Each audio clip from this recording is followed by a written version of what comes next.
सो hi guys, आज से हम लोग किसी भी क्लास से पहले I will start giving you a couple of words. हम वो वर्ड्स न्यूज़पेपर से नॉर्मली उठाने की कोशिश करेंगे जो आजकल ट्रेंड में है, क्योंकि जब डिफ़िकल्ट वोकैब आती है तो normally they go to newspapers. So the first two words that we picked for this series is epidemic and pandemic, right. So अब सबसे पहले इसमें अगर हम रूट वर्ड्स आप लोग मेरा देख रहे हैं तो इसमें जो पहला रूट वर्ड है वो है डेम या डेमिक। डेमिक मीन्स पीपल। अब डेमिक अगर आप सुनेंगे तो India is a democratic republic. So demo word आया, India is a democratic republic. So demo means people. So second part दोनों वर्ड्स का सेम है, which means people. Now let's talk about first word. So pan का मतलब होता है सब जगह। So pandemic is a disease जो पूरी दुनिया में फैली हुई है। सो पैंडेमिक समझने से पहले लेट्स टॉक अबाउट एपिडेमिक। अब अर्थक्वेक के बारे में अगर आप न्यूज़ पढ़ेंगे तो आप पढ़ेंगे कि अर्थक्वेक का एपी सेंटर कहाँ था। एपी सेंटर मतलब किस जगह से अर्थक्वेक शुरू हुआ, वो जगह जहाँ पे उसने सबसे ज़्यादा तबाही मचाई। So epi means the centre. So epidemic is a disease जो लोकली फैलती है और लोकली फैलती है तेज़ी से और फिर ख़त्म हो जाती है। Whereas pandemic is the same thing but वो बहुत बड़े देश में बहुत सारी कंट्रीज़ में फैल जाता है। अगर एपिडेमिक तो उसको पैंडेमिक बोलते हैं। तो कोई भी पैंडेमिक शुरुआत में एपिडेमिक होता है, फिर वो पैंडेमिक हो जाता है। सो अगर हम इन दोनों का कंपैरिजन करें तो dengue in India is an epidemic, क्योंकि डेंगू से नॉर्थ इंडिया में ज़्यादा होता है, साउथ इंडिया भी नहीं जाता फॉर एग्जाम्पल। ठीक है, तो dengue is an epidemic because एक कंट्री में आया और ख़त्म हो गया। Ebola was an epidemic because हम उसको रोक पाए थे अफ्रीका में ही, हमने उसको अफ्रीका के बाहर नहीं आने दिया था। तो एपिडेमिक इज़ द डिजीज़ जो बहुत तेज़ी से फैलती है एक छोटे एरिया में, and pandemic is a disease जो बहुत तेज़ी से फैलती है और ग्रेजुअली छोटे एरिया से बहुत बड़े एरिया में फैल जाती है। तो pan is again a root word जो आप याद रख सकते हैं। आप आई थिंक एक एयरलाइन है पैन पैसिफिक या पैन एशिया, तो ये टर्म्स आप बहुत सुनेंगे। आप पैन एशिया सुनेंगे मतलब पूरे एशिया में, आप पैन इंडिया सुनेंगे मतलब पूरे इंडिया में, आप पैन अमेरिका सुनेंगे तो पूरे अमेरिका में। तो एक कंपनी अगर कहती है वी वर्क पैन इंडिया मतलब हम पूरे इंडिया में सप्लाई करते हैं, राइट। सो पैन बहुत कॉमन रूट वर्ड है जिसका मतलब होता है सब जगह या एवरी या all, something like that. So these are the two words for the day. Now we will start with a new tense that is past perfect. Past perfect का हेल्पिंग वर्ब होता है हैड, और इसके साथ भी again third form आनी बहुत ज़रूरी है। So the first thing that we need to know is कि कौन सा सेंटेंस पास्ट परफेक्ट है, तभी मैं उसको सॉल्व कर पाऊंगा। सो जैसे हमने प्रेजेंट परफेक्ट लिखा था उसी तरह से पास्ट परफेक्ट होता है। तो अगर आपने प्रेजेंट परफेक्ट नहीं पढ़ा है तो अगेन आपको लिंक मिल जाएगा, अभी आप प्रेजेंट परफेक्ट भी देख सकते हैं। ये कुछ चीज़ें हैं जो दोनों में सेम आती हैं। जैसे मैंने लिखा I had studied and I had a car. अब अगर हैड के साथ थर्ड फॉर्म है तो it is called past perfect. Had के साथ नाउन है या थर्ड फॉर्म नहीं है तो ये पास्ट परफेक्ट नहीं हो सकता, ये कोई भी और टेंस होगा, but this can not be past perfect. So आज हम पढ़ेंगे हैड प्लस थर्ड फॉर्म कैसे यूज़ होता है, क्यों यूज़ होता है, कहाँ यूज़ होता है। प्लस हैड प्लस कार या I had time, I had a gun, वो नहीं, वो पास्ट परफेक्ट नहीं होता। सो द फर्स्ट थिंग इज अगर हैड के साथ थर्ड फॉर्म है तो वो प्रेजेंट परफेक्ट है, अगर पास्ट परफेक्ट है। अगर हैड के साथ थर्ड फॉर्म नहीं है तो वो कोई भी और टेंस होगा बट पास्ट परफेक्ट नहीं है। अब हम बात करते हैं कि हमारे को एग्जाम्स में गलतियां कैसे आएंगी। तो सबसे पहले जिस तरह से बच्चे करते हैं या जिस तरह से आई हैव सीन मेजर लोग पढ़ाते हैं, एक पहले उसकी बात कर लेते हैं। आई हैड स्टडीड का मतलब है मैं पढ़ा चुका था या मैं पढ़ चुका था।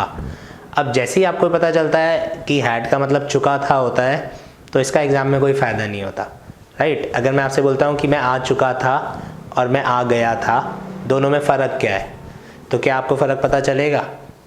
अगर एग्जामिनर ने केवल आई हैड स्टडीड लिख दिया और आपको सब समझ में आ गया कि मैं पढ़ चुका था, अब ये सेंटेंस गलत है या सही है कैसे पता चलेगा? नहीं पता चल सकता। सो वापस मैं रिपीट कर रहा हूँ कि हम जब टेंसेस कर रहे हैं, मैं बहुत बार बोल चुका हूँ, हमारे को ये ध्यान रखना है कि कौन सा टेंस किस सिचुएशन में यूज़ होता है। हमारे को ये याद नहीं रखना कि उसकी हिंदी क्या होती है। आपने मैं पढ़ चुका था बोला, लेकिन उसके बाद भी आपको ध्यान क्या रखना पड़ेगा कि ये यूज़ कहाँ होता है, किस तरीके की सिचुएशन में यूज़ होगा, right. So let's talk about the situation कि ये कहाँ यूज़ होता है। तो पॉइंट 1 सबसे इम्पॉर्टेंट बात, गाड़ी आ चुकी थी, मैं पढ़ चुका था, वो ठीक हो चुका था, कोई फ़ायदा नहीं है ऐसे याद रखने से, हमारा क्वेश्चन कभी सॉल्व नहीं होगा, राइट। सो हैड यूज़ होता है before something. So I had studied का क्या मतलब हो गया कि किसी चीज़ से पहले मैं पढ़ चुका था, राइट। सो किसी चीज़ से पहले मैं पढ़ चुका था इज आई हैड स्टडीड। अभी समझ में आ रहा है, राइट। सो अब आपने क्या देखना है कि अगर एग्जाम में हैड आ गया, this is a very very important rule only for your exams, her competitive exam का फ्लैट रूल है। अगर हैड स्टडीड आया और इसके आगे कंडीशन नहीं आई तो ये आप बिना देखे गलत कराएंगे। क्यों? क्योंकि ये सेंटेंस मुझे नहीं बता रहा कि मैं किस चीज़ से पहले पढ़ चुका था।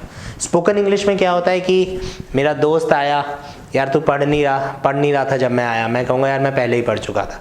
तो हम लोग कॉन्वर्सेशन कर रहे हैं, तो पढ़ नहीं रहा था उसने बोला, मैं पढ़ चुका था मैंने बोला।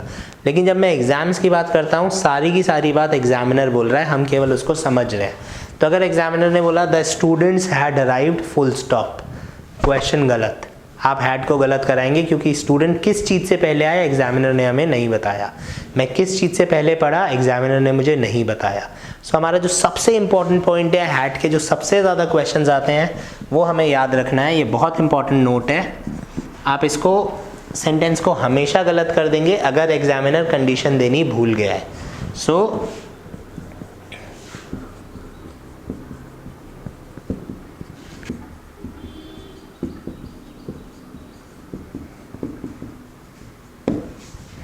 So the sentence is always wrong if the condition is not given. So अगर एग्जामिनर ने आपको I dash studied दिया, I dash in the night लिखा है, राइट। अगर हमारे को fill in the blanks का क्वेश्चन आता है और आपको ऑप्शंस आते हैं studied और had studied। अब आप वापस अगर मैं हिंदी में जाऊँ, मैं रात को पढ़ा था और मैं रात को पढ़ चुका था, दोनों ठीक लगेंगे। तो इसलिए वापस उसी रूल पे आ जाते हैं कि क्योंकि इसके आगे कंडीशन नहीं दी, मैं किस चीज़ से पहले रात को पढ़ चुका था एग्जामिनर ये नहीं बताया, तो मेरा आंसर हो जाएगा स्टडीड। और अगर यहीं पे एग्जामिनर लिख देता before sleeping, I had studied in the night before sleeping, सोने से पहले मैं पढ़ चुका था, तो जैसे ही उसने बताया किस चीज़ से पहले पढ़ चुका था, आपका आंसर हो जाता है had. So the point I need to remember is कि हैड हमेशा तब आएगा जब काम किसी चीज़ से पहले हुआ है। जब तक काम किसी चीज़ से पहले नहीं हुआ तब तक हैड गलत है। And this is the only point that I need to remember when I talk about had कब यूज़ होता है।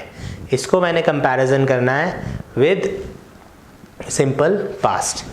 सो अब अभी मैंने क्या बात करी कि जब तक कंडीशन नहीं आई तब तक हैड नहीं आ सकता, जैसी कंडीशन आएगी वैसी हैड आ सकता है।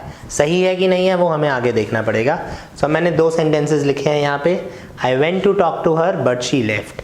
अब कैसे भी इसको हम समझ लेते हैं, आप अपने दिमाग में पहले एक इमेज बना लीजिए। से फॉर एग्जांपल आपको कोई लड़का या लड़की बहुत पसंद है और आप उससे बात करने गए, या आपको अपने टीचर से बात करने गए, वॉट एवर, राइट। सो अब हमने क्या लिखा, मैं उससे बात करने गया लेकिन वो चली गई, राइट। अब कौन सा वाला सही है, ऊपर वाला कि नीचे वाला, ये हमें देखना है, राइट। सो ये दोनों सही है। द डिफरेंस बीइंग, यहाँ पे मैंने हैड लगा दिया, हैड का मतलब हो गया किसी चीज़ से पहले, और इसका मतलब हुआ नॉर्मल सिनेरियो। तो ऊपर वाले का क्या मतलब है, अगर मैं उससे 7 बजे बात करने गया तो वो 7:05 पे गई होगी। दिस क्लियरली सेज कि हम लोगों ने एक दूसरे को एटलीस्ट देखा होगा कि मैं बात करने गया, मैंने उससे बात करनी शुरू की बट वो चली गई। Where is in this scenario what happens, आप उससे अगर 7 बजे बात करने गए हैं तो वो 7 बजे से पहले ही चली गई थी, आपको वहाँ मिली ही नहीं। जब आप वहाँ पहुँचे तब तक वो जा चुकी थी। तो अब एग्जामिनर इसके आगे जैसे ही आपको हिंट दे देगा कि आपने उसको देखा या आपने उसको नहीं देखा, उसके हिसाब से आपका एक सही और एक गलत हो जाएगा। So what we need to remember is कि हैड तब लगता है जब वो काम किसी चीज़ से पहले हुआ, और सिंपल पास्ट तब लगता है जब वो काम रूटीन में चल रहा है, एक के बाद एक के बाद एक के बाद एक चीज़ होती जा रही है। तो गलत दोनों ही नहीं है यहाँ पे। डिफरेंस बीइंग, ऊपर वाले में पहले मैं उससे बात करने गया, मैं वहाँ पहुँच गया, हम दोनों मिले, उसके बाद वो चली गई बिना बात किए, और इस केस में जब तक मैं वहाँ पहुँचा वो वहाँ थी ही नहीं। ये अगर आप लोगों ने स्कूल में थोड़ी बहुत भी पढ़ाई की होगी ढंग से, तो आपको मेरे पहुँचने से पहले ट्रेन जा चुकी थी, डॉक्टर के पहुंचने से पहले मरीज़ मर चुका था। ये 2 सेंटेंस बहुत ज़्यादा कॉमन है, हर दूसरी इंग्लिश की किताब में यही 2 सेंटेंस लिखे होते हैं हैड को पढ़ाने के लिए। But the point is if I say the patient died when the doctor reached, तो हम क्या बता रहे हैं, जैसे ही डॉक्टर पहुंचा पेशेंट मरा, मतलब डॉक्टर पहुंचा, उसने कोशिश की होगी और पेशेंट मर गया। मैं बोलता हूँ तो patient had died when the doctor reached, doctor के पहुंचने से पहले ही पेशेंट मर चुका था। सो अब मुझे क्या याद रखना है कि अगर कंजंक्शन आ गया तो ज़रूरी नहीं है कि वो गलत हो, दोनों में दोनों ठीक हो सकते हैं। मेरे को सिचुएशन पे ध्यान रखना पड़ेगा कि कौन सी चीज़ पहले हुई है, कौन सी चीज़ बाद में हुई है। So the second point is conjunctions.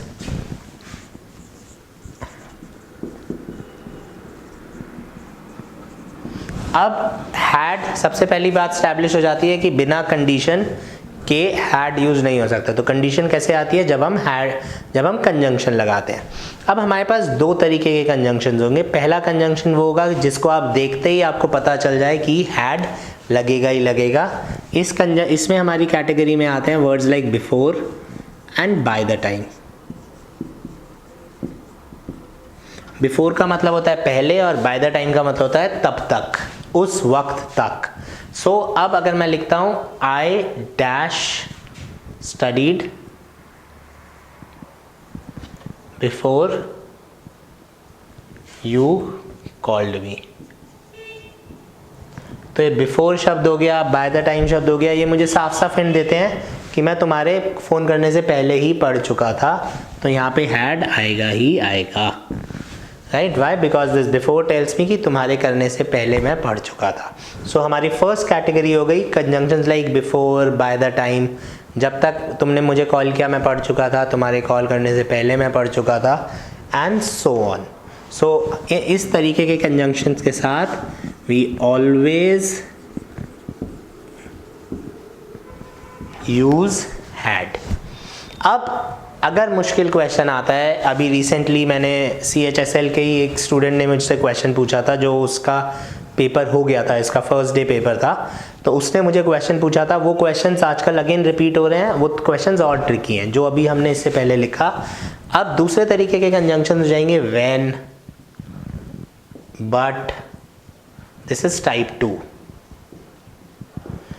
इनमें क्या होगा कि आप हैड लगा भी सकते हो और नहीं भी लगा सकते, तो आपको और ज़्यादा ध्यान देना पड़ेगा कि ये गलत है कि गलत नहीं है। अब इसका मैं आपको कुछ एक सेंटेंस लिखता हूँ। So these are the 3 sentence we need to understand for conjunctions like when and but. अब मैंने लिखा I had studied when you came, I studied when you came, and I was studying when you came. Again was studying हम अब पढ़ चुके हैं, studied हम पढ़ चुके हैं, आज हम हैड स्टडीड खत्म कर रहे हैं। तो अब इन तीनों सेंटेंस में से अगर मैं आपसे पूछता हूँ कौन सा सही है, तो इन तीनों सेंटेंस में से तीनों के तीनों सही है। अब हमारे को क्या ध्यान रखना है, ये हमारी हो गई कंडीशन व्हेन यू केम, तो ये तीनों में ठीक है। जब तुम आए, तो लेट्स से आप आए 7 बजे, तो तीनों में फ़र्क क्या है। सो फर्स्ट वाले में फ़र्क है कि जब तुम आए मैं पढ़ चुका था, मतलब तुम्हारे आने से पहले मेरी पढ़ाई ख़त्म हो चुकी थी, तो आप 7 बजे से पहले ख़त्म कर लिया आपने पढ़ाई, से 6:55 पे आप पढ़ चुके हैं। Whereas I studied when you केम का क्या मतलब हुआ, तुम आए, तुम आ गए होंगे, मैंने कहा यार अब तुम आ गए हो, अब मैं पढ़ने जा रहा हूँ, तुम ध्यान रखना। तो तुम्हारे आने के बाद मैंने पढ़ाई शुरू करी, सो से 7:05 पे आपने पढ़ाई शुरू की होगी। यहाँ पे 6:55 में आप पढ़ाई ख़त्म कर चुके थे, यहाँ 7:05 पे आपने पढ़ाई शुरू करी है। तो जब तुम आए मैं पढ़ चुका था, तुम्हारे आने से पहले पढ़ चुका था। जब तुम आए मैंने पढ़ाई करी, तो तुम्हारे आने के बाद पढ़ाई करी। And when you came I was studying, मतलब तुम 7 बजे आए तो से मैं 6 बजे से 8 बजे तक पढ़ रहा था, और उसके बीच में क्या हुआ, उसके बीच में तुम आ गए। सो ये तीनों सेंटेंस ठीक हो सकते हैं। सो अब एग्जामिनर क्या करेगा, इसके आगे एक कोई और बात लिख देगा, उस बात के अकॉर्डिंगली आपको डिसाइड करना है कि कौन सा सही है कौन सा गलत है। सो अगर एग्जामिनर लिख देता है इसके आगे, इसलिए मैं तुम्हारे साथ घूमने चला गया, that's why I went out with you, इसलिए आप घूमने चले गए, तो इसका मतलब है कि आपकी पढ़ाई ख़त्म हो चुकी होगी। अगर आप स्टडीड लिख देते तो गलत हो जाता है, राइट। सो आप क्यों घूमने चले गए थे, क्योंकि आपकी पढ़ाई ख़त्म हो चुकी थी। इसलिए मैंने दरवाज़ा नहीं खोला क्योंकि मैं पढ़ रहा था, उसके बीच में क्या हुआ, तुम आ गए, इसलिए मैंने दरवाज़ा नहीं खोला। सो आगे की कंडीशन के हिसाब से हमारे तीनों टेंसेस सॉल्व होंगे। So this is a very rough idea, very basic idea of had use कहाँ होता है। मुझे दो चीज़ों का बात बहुत ज़्यादा ध्यान रखना है। एक तो ये कि किसी चीज़ से पहले होता है, दूसरी चीज़ ये कि अगर कंडीशन नहीं आई तो हैड हमेशा गलत होगा, ठीक है। एंड देन बिफोर और बाय द टाइम, इस तरीके के शब्दों के साथ आप हैड एकदम से लगा दीजिए। क्यों? क्योंकि ये खुद ही आपको बता रहे हैं कि काम किसी चीज़ से पहले हुआ है। वेरएज अगर मैं व्हेन और बट लगाता हूँ तो हमारा क्वेश्चन और मुश्किल हो जाता है। अगली क्लास में हम पहले इसके क्वेश्चंस के साथ स्टार्ट करेंगे, फिर हम रूल्स की बात करेंगे, बिकॉज इसके क्वेश्चंस बहुत इंपॉर्टेंट हैं। इसके क्वेश्चन से मेरा मतलब है पास्ट के तीनों टेंसेस। आपके हर पेपर में एटलीस्ट एक या दो fill in the blank past के टेंसेस का आता ही है, right? So we'll do some questions on simple past, past continuous and past perfect so that you get a rough idea कि ये किस तरह से solve करना है। Thanks for watching the video. If you found this video helpful, press the like button, subscribe to our channel and ring that bell icon so that you can get notified every time we upload a new lesson.